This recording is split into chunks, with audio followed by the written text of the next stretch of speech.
Salam! At ano naman po ito, ang isa din sa panlahok sa ating kabsa. Ito ang tinatawag na lemon aswad. Aswad means black. Yan. Itim na lemon. Ito po yung pinatuyong lemon. Yan. Kulay black. Ilalagay din po natin sa ating kanin, sa ating kabsa. Gasa muna natin. Yan. Lagay natin. Yan. Alam nyo, masarap po yan mga kabs. Para siyang pang-alis ng umay pag kumakain kayo ng kabsa. Marami din pong health benefits yung pagkain ng black lemon. Ilagay po natin sa skin. Dapat po itong ating kanin ay mayroon pa ding cinnamon at saka bay leaves, kaso wala po akong available. So, yun lamang po.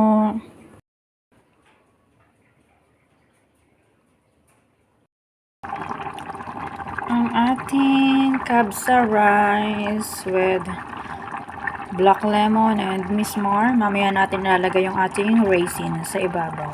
Yung ating pasas. Pag-iga na siya. Ang pasarap.